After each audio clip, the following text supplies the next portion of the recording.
शुक्रिया रजत जी। पाकिस्तान में लगातार प्रधानमंत्री मोदी की चर्चा हो रही है। 29 अक्टूबर को मोदी इटली गए, वहां उन्होंने G20 समिट में हिस्सा लिया, फिर वो ग्लासगो के क्लाइमेट समिट में पहुंचे। इन दोनों ही इवेंट्स में प्रधानमंत्री मोदी मौजूद थे, लेकिन इमरान खान नहीं। इतने बड़े ग्लोबल इवेंट से इमरान खान क्यों दूर रहे? वजह जानने के लिए पाकिस्तान के लोग अपने वजीर आजम को ढूंढ रहे हैं। इस मुद्दे ने इमरान खान की मुश्किलें कितनी बढ़ा दी हैं, आज की स्पेशल रिपोर्ट में देखिए। नरेंद्र मोदी दुनिया के पावरफुल लीडर्स और प्रभावशाली लोगों से मिले। क्लाइमेट और वैक्सीन पर बड़े बड़े ऐलान किए गए। दुनिया के सैकड़ों देशों के साथ ये तस्वीरें पाकिस्तान ने भी देखी और तब से इमरान खान और पाकिस्तान दोनों की हालत खराब है। इंडियन प्राइम मिनिस्टर वहां पे मिलेगा दुनिया के 20 बड़े ममालिक को, those who influence the global opinion. तो मुझे ये बताएं कि व्हाट, और पाकिस्तान का प्राइम मिनिस्टर तो वहां मौजूद ही नहीं है। अगर चाइना ने थोड़ा सा आपसे मुंह परे किया है तो आप फौरन अमेरिका के कदमों में आ गिरे हैं। हमें पता नहीं है कि दुनिया में क्या हो रहा है इस वक्त और ग्लोबल लैंडस्केप किस तरह शिफ्ट हो रहा है। एक ऐसी ग्लोबल समिट जिसमें जो बाइडेन, नरेंद्र मोदी और बोरिस जॉनसन जैसे राष्ट्र प्रमुख शामिल हुए। पाकिस्तान इतने बड़े मंच पर होने के सिर्फ सपने देखता है। 3 सालों में इमरान ने पूरी कोशिश की, लेकिन उनको किसी बड़ी समिट का इनविटेशन तक नहीं मिला। अब नरेंद्र मोदी अगर मिल के आ रहे हैं, वो जो बाइडेन से मिलेंगे, वो टर्की प्रेसिडेंट से मिले हैं, वो यूके से, वो सबसे मिल के आ रहे हैं। 40-50 साल से कोई किसी किस्म की ऐसी स्ट्रेटजी नहीं बनाई गई और कोई ऐसा इंफ्रास्ट्रक्चर नहीं बनाया गया कि पाकिस्तान अपने पांव पे खड़ा हो सके। आप मतलब बहुत ही दूर हैं उस स्टेज से जिसमें आप एज एन एक्टर इतनी बड़ी ग्लोबल कॉन्फ्रेंस में हिस्सा ले सकते होते। लेकिन हमें तो इस पर बात ही नहीं करनी। हमने तो अपने टीवी पे दिखाया ही नहीं G20 क्या हो रहा है। लेटेस्ट तस्वीरें ग्लासगो में हुए क्लाइमेट समिट की हैं, जब मंच पर प्रधानमंत्री नरेंद्र मोदी बोल रहे थे और बड़े बड़े लीडर्स गौर से उनको सुन रहे थे। जैसे ही प्रधानमंत्री मोदी ने अपना भाषण खत्म किया, ब्रिटेन और ऑस्ट्रेलिया के प्राइम मिनिस्टर्स उनसे बातचीत के लिए आगे आ गए। ये तस्वीरें देखकर पाकिस्तान के दिल पर क्या बीत रही हैं, इसका अंदाजा लगाना बहुत मुश्किल है। जब भी प्रधानमंत्री मोदी को किसी मंच पर सम्मान मिलता है, तो पाकिस्तान में इमरान खान के बुरे दिन शुरू हो जाते हैं। पाकिस्तान की आवाम मोदी की तस्वीरें देखकर इमरान से सवाल पूछने लगती है। इंडियन प्राइम मिनिस्टर वहां पे मिलेगा दुनिया के 20 बड़े ममालिक को, those who influence the global opinion.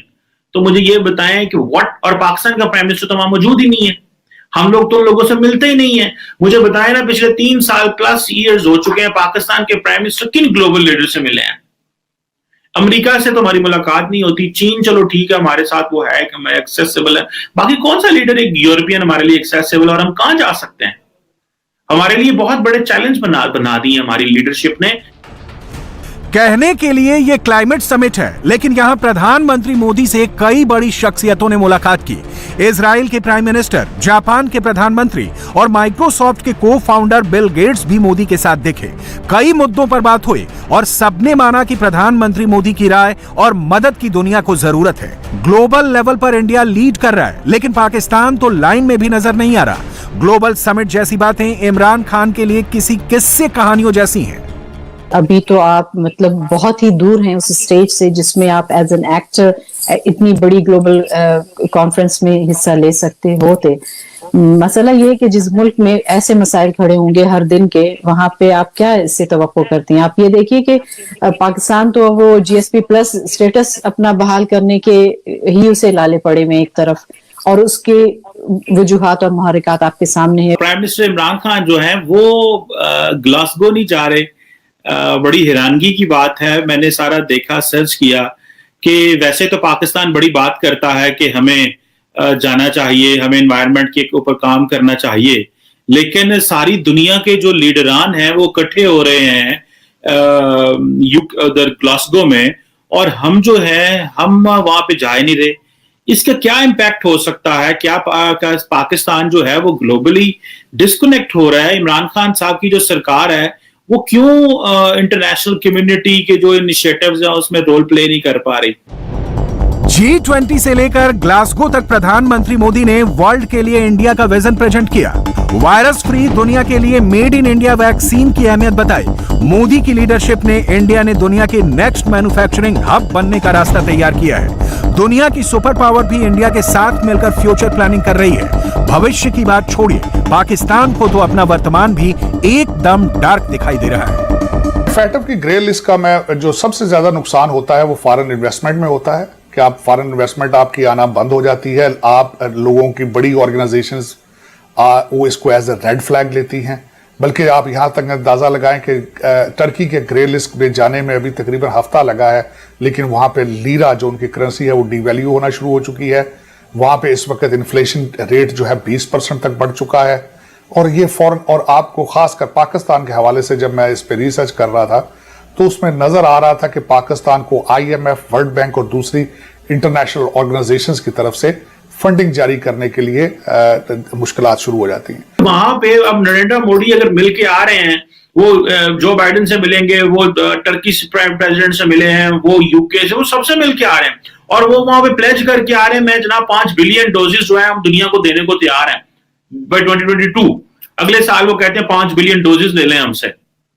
अब आप मुझे ये बताएं, this is how they are offering, what they are offering to the world. So आपका जो पॉलिटिकल कैपिटल है वो कहां पे, आपका इकोनॉमिक कैपिटल कहां पे है, and where are we lacking? In fact this is a very serious debate. लेकिन हमें तो इस पर बात ही नहीं करनी। हमने तो अपने टीवी पे दिखाया ही नहीं G20 क्या हो रहा है। मैंने तो नहीं अपने टीवी पे देखा कि G20 की डिस्कशन हुई है।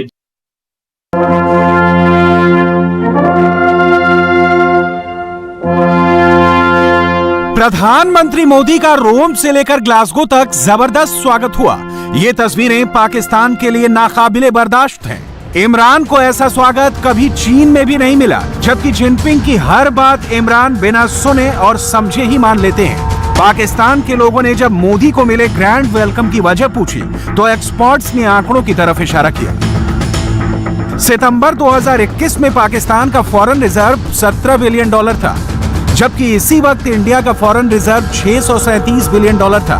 यानी दोनों देशों की औकात में करीब 37 गुना का अंतर है। दुनिया को पाकिस्तान की GDP का मजाक उड़ाने की एक और वजह मिल गई है।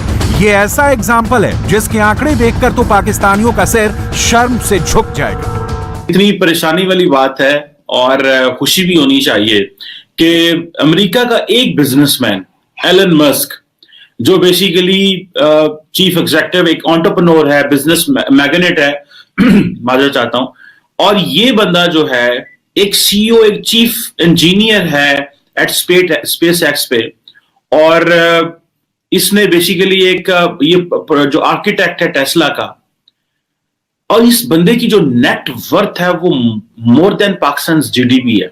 अब हम डिपेंडेंट हैं, बोरोड ग्रोथ है, पहले दिन से बोरोड ग्रोथ है, और हम उस बोरोड ग्रोथ से आज भी हमारी जान नहीं छूट रही। आज भी सऊदी अरब से देखे ना, अगले दिन $4.2 बिलियन मिला, आज भी मिला है। IMF के साथ अभी उन्होंने कहा जी डील हमारी साइन हो रही है। ग्लासगो क्लाइमेट समिट में इंडिया बाकी देशों के साथ कंधे से कंधा मिलाकर खड़ा है, लेकिन पाकिस्तान इन तस्वीरों को देखने के अलावा कुछ और नहीं कर पा रहा। यानी इंडिया को वेलकम मिला और पाकिस्तान को साइडलाइन किया गया। इसकी वजह है दोनों देशों का अलग अलग मोर्चे पर वर्ल्ड रिकॉर्ड। इंडिया ने कम समय में कोरोना वैक्सीन की 100 करोड़ डोज देने का रिकॉर्ड बनाया है, जबकि पाकिस्तान में थोड़े वक्त में ही 19 लाख करोड़ रुपए कर्ज लेने का रिकॉर्ड तोड़ प्रदर्शन किया। इस वक्त चाइना पाकिस्तान से मायूस है, ग्वादर पे वो मायूस है, वो खुश नहीं है आपसे।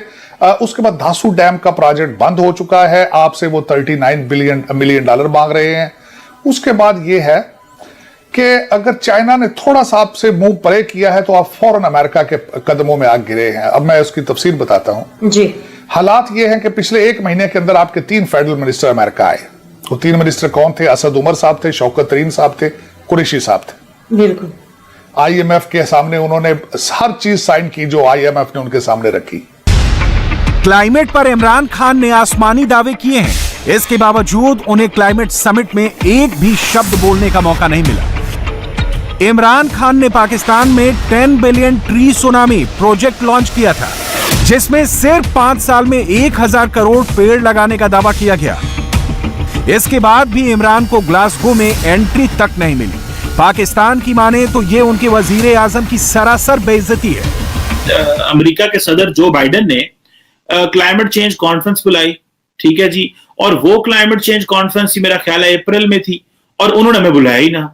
हमने तो यहाँ पे शोर डाल दिया। यहाँ पे एक प्रॉपर जो है वो हुकूमत ने और अवाम ने कहा जी कि ये पाकिस्तान के वजीर आजम की और हुकूमत की तो एनवायरमेंट पॉलिसीज की तो बड़ी की जाती है, हमने तो इतने पौधे लगा दिए, 10 बिलियन ट्री जो है वो सुनामी की बात हम करते हैं, और हमें उन्होंने बुलाया ही नहीं है, और हम क्लाइमेट चेंज से सबसे ज्यादा अफेक्टेड कंट्री है इस खित्ते में। अच्छा, उन्होंने फिर हमें बुला लिया और उन्होंने 40 वर्ल्ड लीडर्स बुलाए हुए थे, और उन्होंने वजीर आजम इमरान खान को नहीं बुलाया, उन्होंने हमारे जो लोअर ग्रेड मतलब जो मिनिस्टर थे जो वो उनको बुला लिया। अगर इमरान खान किसी ऐसे देश जाते हैं जो भारत का दोस्त हो तो वहां भी मिन्नतें करते हैं। पाकिस्तान की कोशिश होती है कि किसी तरह कोई दूसरा मुल्क इंडिया से उनके रिश्ते बेहतर करा दे, लेकिन वजीर आजम का ये प्रोजेक्ट भी अब तक इनकम्प्लीट है। आपने अपनी फजाई हदूद को इस्तेमाल करने की इजाजत दे रखी है। आप मेमोरेंडम ऑफ अंडरस्टैंडिंग साइन करना चाहते हैं अमेरिका के साथ, लेकिन शर्त देखें क्या है। शर्त यह थी कि आप हमारे भारत के साथ रिलेशनशिप बेहतर करवाएं।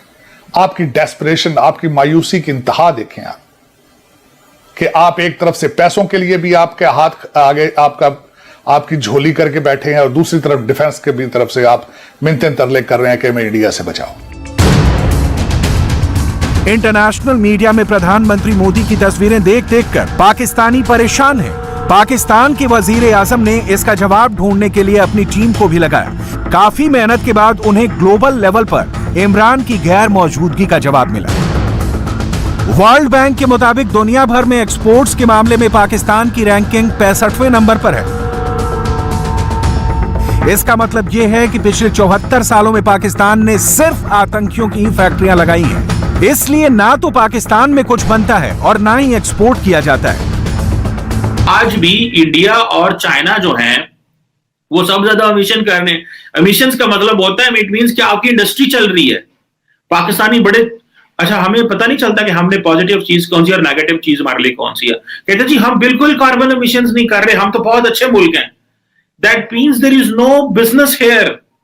The more carbon emissions mean more business. ना सिर्फ ये करंट एडमिनिस्ट्रेशन, बल्कि हमारे पाकिस्तान में मैं समझता हूं कि पिछले 40-50 साल से कोई किसी किस्म की ऐसी स्ट्रेटजी नहीं बनाई गई और कोई ऐसा इंफ्रास्ट्रक्चर नहीं बनाया गया कि पाकिस्तान अपने पांव पे खड़ा हो सके। वर्ल्ड लेवल पर मोदी और इंडिया की स्ट्रॉन्ग इमेज देखकर पाकिस्तान शॉक में है। इमरान खान ने आज आतंकियों को बचाने के लिए 2 बड़े फैसले लिए। सबसे पहले उन्होंने अपने एनएसए को मीटिंग के लिए इंडिया भेजने से मना किया, क्योंकि इंडिया में तालिबान और पाकिस्तान के रिश्तों के एक्सपोज होने का डर था। भारत में अफगानिस्तान पर एनएसए लेवल वाली मीटिंग होने वाली है। वजीर आजम ने दूसरा फैसला तहरीके लब्बैक पर लिया। इमरान सरकार ने लब्बैक के 800 आतंकियों को रिहा कर दिया। तो मुझे बड़ा अफसोस से ये कहना पड़ रहा है कि अब टीएलपी के लिए कोई चीज़ भी आउट ऑफ बाउंड्स नहीं होगी। वो अपना जो एजेंडा है सियासी और रिलीजियस, उसको और बड़े पैमाने पर इसको एक्सपेंड करेंगे, और जब वो एक्सपेंड करेंगे तो और भी चीज़ें फिर उनके रास्ते में आएंगी और वो उसके ऊपर एहतजाज करेंगे। इस्लाम तो सारी दुनिया में है, पता नहीं कितने ममालिक में है, ओवर 1.3 बिलियन मुसलमान हैं, मगर वो हमेशा अपनी नेशनल आइडेंटिटी के साथ डील करते हैं इश्यूज़ को। हमारे यहाँ ये खाते खुल गए कि जी हम तो दुनिया का सारा इस्लाम का ठेका हमने ही लिया हुआ है।